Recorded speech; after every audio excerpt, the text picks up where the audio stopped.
What happened when an undercover CEO stepped into his own winery, only to uncover a long-lost family recipe in the hands of a stranger? Nathaniel Graves, owner of Graves Vineyards and Estates, built his winery on generations of tradition, but something was missing.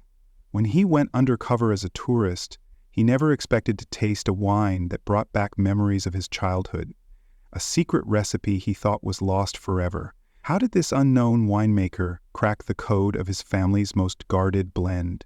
Stay with us as we uncover this gripping story of legacy, deception, and second chances.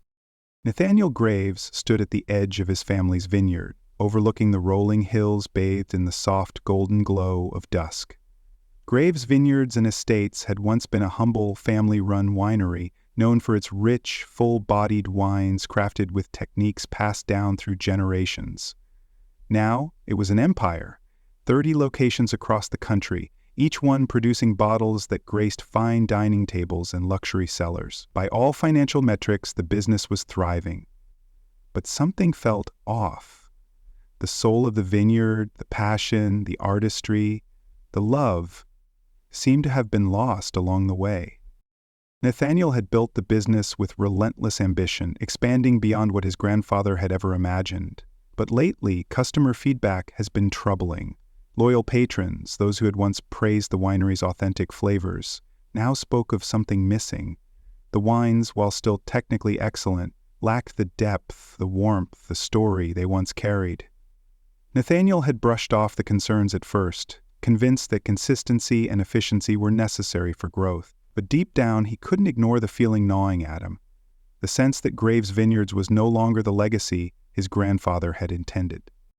His CFO assured him that sales were strong, that the numbers spoke for themselves, but Nathaniel knew better. Numbers didn't tell the whole story. His grandfather had always said, "Wine isn't just about grapes and aging barrels, it's about history, tradition, and the hands that shape it." Somewhere along the way, that philosophy had been diluted.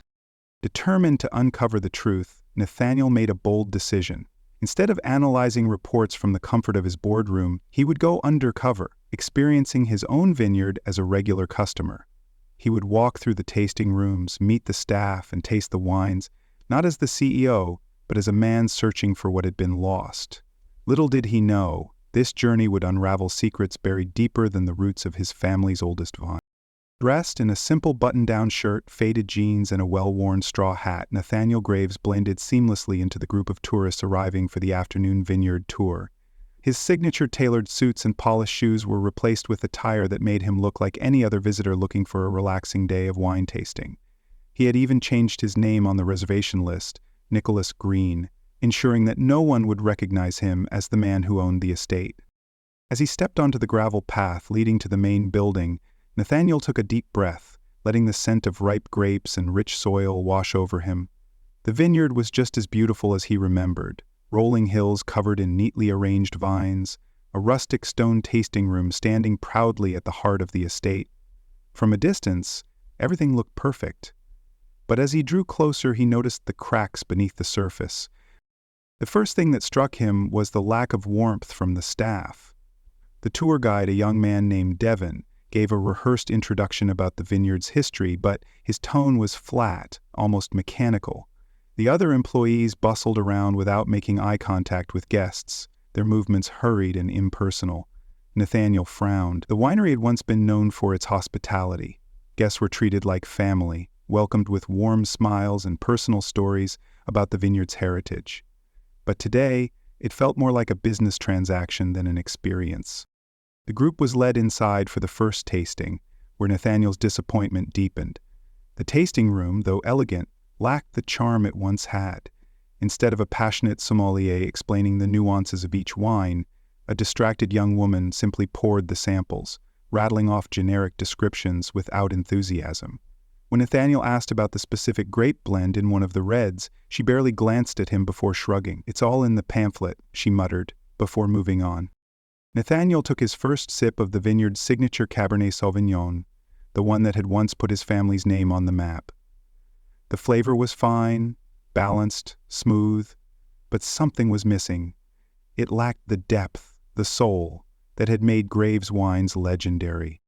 As he set his glass down, a troubling realization settled in his chest. Graves Vineyards had become a business that merely produced wine. It no longer lived there, and he was just beginning to see how deep the problem ran. Nathaniel swirled the next glass of wine in his hand, watching the deep crimson liquid catch the light. He had already resigned himself to the disappointment that had settled over him since his arrival. His vineyard had lost its heart. The grapes were still grown on the same soil, the barrels still lined the aging cellar, but the passion, the artistry, had faded. He took a sip of the second red blend, expecting another flat, uninspired taste. But then, he stopped cold. The flavor was unmistakable, a bold, complex dance of ripe blackberries, oak, and a whisper of something deeper, something nostalgic. It was the very same profile his grandfather had painstakingly crafted decades ago. The original Graves Reserve, the wine that had built this estate's reputation. A flavor he thought had been lost to time. Nathaniel took another sip, slower this time, letting the layers unfold. There was a smoky earthiness, a lingering touch of dark cherry, and a finish so smooth it left an imprint on the soul. This wasn't just good, it was exceptional. It tasted exactly like the wine his grandfather had once made him close his eyes to appreciate, telling him, "A great wine tells a story, Nate. It carries history in every drop." Heart pounding, Nathaniel turned to the server who had poured it. "What bottle is this?" he asked, his voice carefully neutral. The young woman glanced at the label, frowning slightly. "Oh, that's from our experimental batch. Not one of our main selections. It's actually not even on the official tasting menu." Nathaniel's brow furrowed. "Who made it?" The woman hesitated, then nodded toward the back of the room. "That would be Clara. She's one of the junior vintners. Kind of obsessive about her blends, but management doesn't really pay attention to her. She's been experimenting with old fermentation methods, I think. They let her tinker, but none of her wines have been approved for mass production." Nathaniel's grip on the glass tightened. So someone did remember. Someone still cared about the vineyard's legacy, enough to bring back a wine that should have been impossible to replicate. Yet, instead of being celebrated, Clara's work was being ignored, hidden away in the shadows. He set his glass down carefully, mind racing. If Clara had managed to recreate this, to bring back the true soul of Graves Vineyards, then perhaps all hope wasn't lost after all. Nathaniel knew he needed to find her, because if there was still one person who believed in what this vineyard used to stand for, she might just be the key to saving it. Nathaniel made his way toward the back of the winery, following the server's nod in the direction of the staff-only area. If someone had managed to recreate his grandfather's legendary blend, he needed to know who and how. Pushing open a side door, he entered a smaller, dimly lit barrel room. The scent of oak, fermenting grapes, and aged wine filled the air. Amid the quiet hum of refrigeration units, a lone figure stood near a row of oak barrels, carefully siphoning a deep red liquid into a tasting glass. "Excuse me," Nathaniel called, keeping his voice steady. "Are you Clara?" The man turned, raising an eyebrow before taking a slow sip from the glass he held. He was in his late 30s, lean, with sharp features, his hands stained faintly with grape juice and tannins. His olive-green apron was dusted with residue from the barrels, and his dark curls were pushed back from his forehead. There was something precise about the way he moved. Deliberate, careful. "No," he said with a smirk. "Name's Elias Monroe. Clara does the bookkeeping. I make the wine." He eyed Nathaniel curiously. "And you are—" Nathaniel hesitated for a brief moment before extending his hand. "James Reed," he introduced himself under his alias. "I was just at the tasting room and tried one of your experimental blends. It was unexpected." Elias wiped his hand on a rag before shaking Nathaniel's. "Unexpected good or unexpected bad?" "Good," Nathaniel admitted, watching the man's reaction carefully. "In fact, more than good. It tasted like something that hasn't been made here in decades." Elias's expression flickered with something unreadable before he turned back to his barrel, swirling the wine in his glass. "Yeah, well, I don't think management cares much for what I do back here. They want safe, market-friendly blends, not the ones that take time and tradition. Nathaniel's pulse quickened. And yet, you're still making them. Elias let out a dry chuckle. Some things are worth making, even if no one's paying attention. Inae's suspicion hardened into certainty. Elias Munro wasn't just some rogue vintner. He was the last thread connecting Graves Vineyards to its forgotten roots. And if Nathaniel had any hope of reviving the soul of his winery, Elias was the man who could help him do it. Nathaniel watched Elias closely, his mind racing with questions. The flavors in the wine he had tasted weren't just familiar, they were precise, identical to the secret blend his grandfather had once created, a recipe that had never been written down, only passed through taste, memory, and instinct. It had been his family's most guarded secret, one that should have been lost decades ago, and yet here it was, alive in a glass of wine made by a stranger. "How did you come up with this blend?" Nathaniel asked, keeping his voice even. Elias exhaled, staring at the wine in his glass as if weighing how much he should say. "It's just something I've been working on," he finally replied. "A passion project." Nathaniel took a slow step forward, his heart pounding. This isn't just any wine.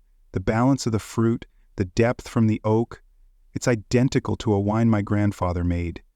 But that recipe was never written down. It was thought to be lost when he passed. For the first time, Elias looked uneasy. He set his glass down and crossed his arms. "I wouldn't know about that. I just experiment with what feels right." Nathaniel wasn't convinced. "Did someone teach you how to make this? A mentor? A former winemaker?" Elias hesitated, then sighed. "Look, I don't know anything about your grandfather's recipe, but I do know where I first tasted something like it." He grabbed a bottle from a nearby shelf, one without a label, and turned it in his hands. There was a woman, an older woman, who used to visit this vineyard years ago before the current management took over. She wasn't on payroll, but she'd come by and talk to some of the old-timers, taste the batches, give quiet suggestions. She never shared her name, but she knew wine better than anyone I've ever met. Nathaniel's throat tightened. "What did she look like?" Elias shrugged. "She was older, sharp-eyed, carried herself like she knew more than she let on, had this way of sniffing a glass and immediately knowing what was missing." Nathaniel felt a chill run down his spine. There was only one person that could have been his grandmother. The thought of her quietly passing on the family's legacy without ever telling him was both staggering and bittersweet. Elias poured Nathaniel another taste of the mysterious wine. "So, tell me, does this taste like your grandfather's?" Nathaniel lifted the glass, inhaled the aroma, and took a slow sip. The answer was undeniable. The legacy of Graves Vineyards wasn't lost. It had simply found its way into unexpected hands. Nathaniel couldn't let go of the feeling that there was more to Elias Munro's connection to his family's lost wine recipe. The way Elias hesitated when discussing the origins of his blend, the uncanny similarity to his grandfather's craft. It wasn't just a coincidence. Nathaniel needed answers, and there was only one way to get them. That evening, back in his rented cabin overlooking the vineyard, Nathaniel powered up his laptop. He scoured every record he could find about the vineyard's history, searching for any mention of Elias Munro. A few articles popped up, mentions of a promising young winemaker who had trained in France before returning to his roots. But then, something else caught Nathaniel's eye. A news clipping from nearly 3 decades ago. It was an old community paper featuring a small photograph of a local wine festival. In the background of the image, Nathaniel's grandmother stood at a tasting table, laughing as she clinked glasses with a man. But next to her, barely visible in the frame, was a young boy, no older than 5, clutching the hem of her dress. The caption beneath the image identified the man beside her as Richard Munro, a vineyard worker who had been employed at Graves Vineyards before moving to a smaller estate nearby. Nathaniel's heart pounded. Munro, the same last name as Elias. The pieces started falling into place. Could Richard Munro have been Elias's father? And if so, had Nathaniel's grandmother, in her quiet and stubborn way, passed down the Graves family's secret wine techniques not to him, but to another child entirely? The next morning, determined to get real answers, Nathaniel visited the local records office. After some convincing and a generous donation to the office's renovation fund, he was able to dig into employment records.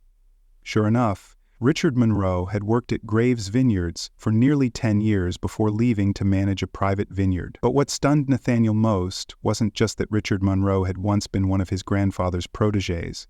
It was that Richard had left abruptly, right around the time of a falling out with the Graves family over vineyard management. Nathaniel swallowed hard. His grandmother had never mentioned this. Had she secretly continued training Richard, passing on the family's legacy even after he'd left the estate? And if so, had Richard then passed that knowledge down to his son, Elias? Nathaniel closed the file, his hands trembling. If Elias Monroe had unknowingly inherited the secret of Graves Vineyards, then this wasn't just about a lost recipe. This was about an untold chapter of his family's history. And it was time to confront Elias with the truth. Nathaniel knew there was only one person left who could confirm the truth: his father, Victor Graves.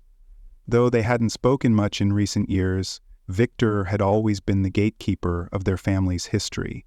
If anyone knew why Richard Monroe had left Graves Vineyards and how his grandmother's secret recipe had resurfaced in Elia's hands, it would be him. Finding Victor wasn't difficult. He had retired to a private estate just outside the region, still surrounded by acres of vineyard he had refused to part with. When Nathaniel arrived at the imposing stone house, the air was thick with nostalgia. Memories of running through the vineyards as a child, of sneaking sips of wine from barrels under his grandfather's watchful eye. But there was no time for sentimentality. He needed answers.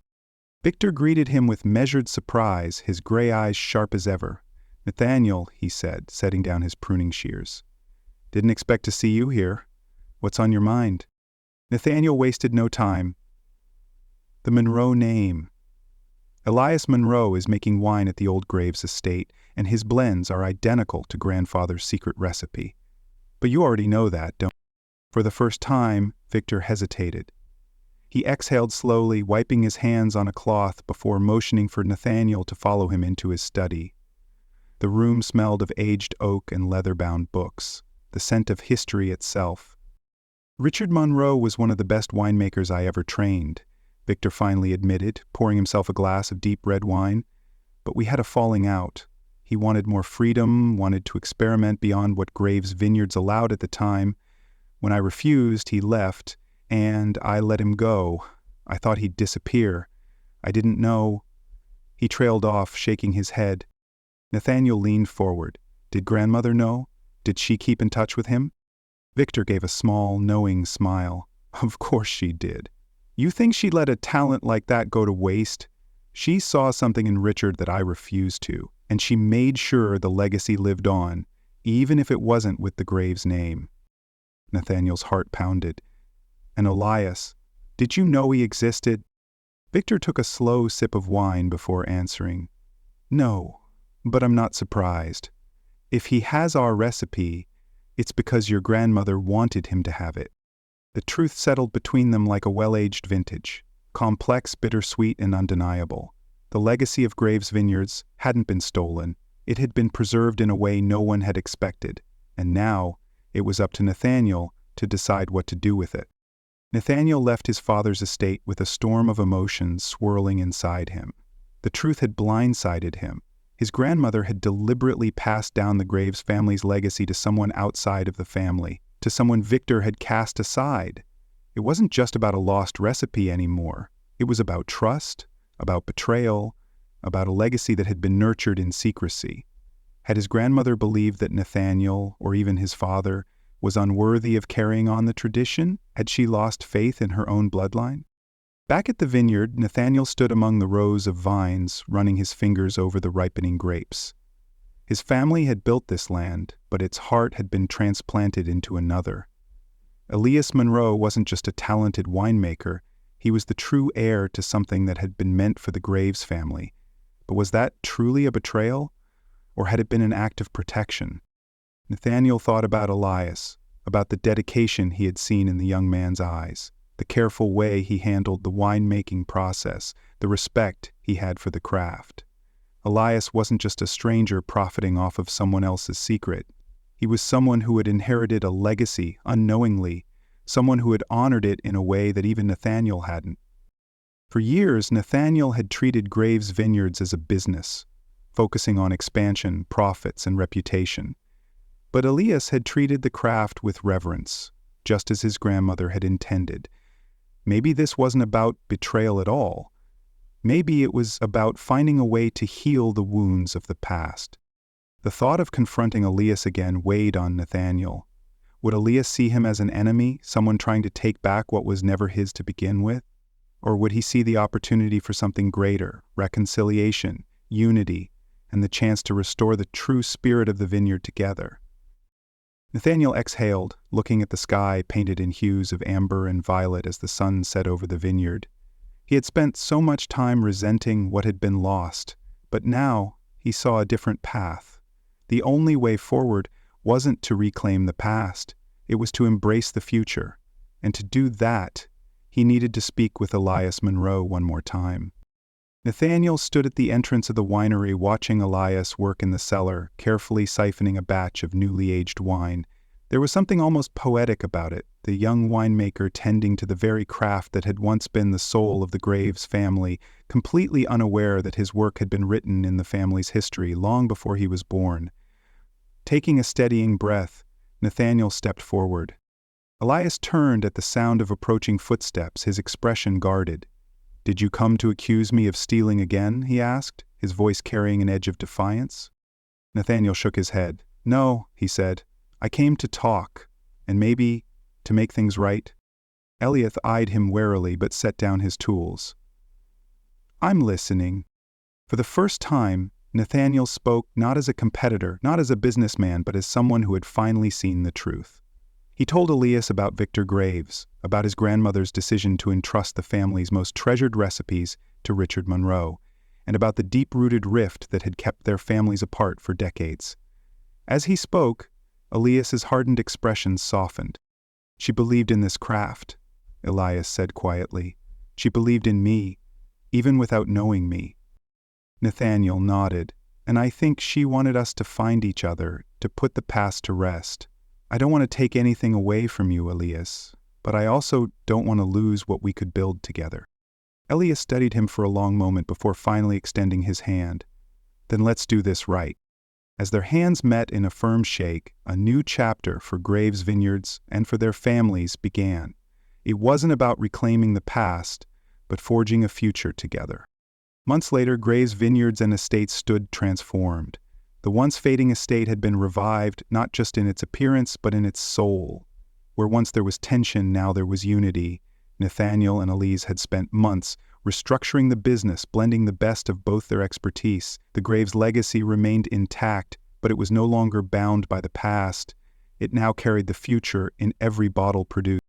The biggest change was the return of tradition. Elias had brought back the lost Graves family techniques, refining them with modern expertise.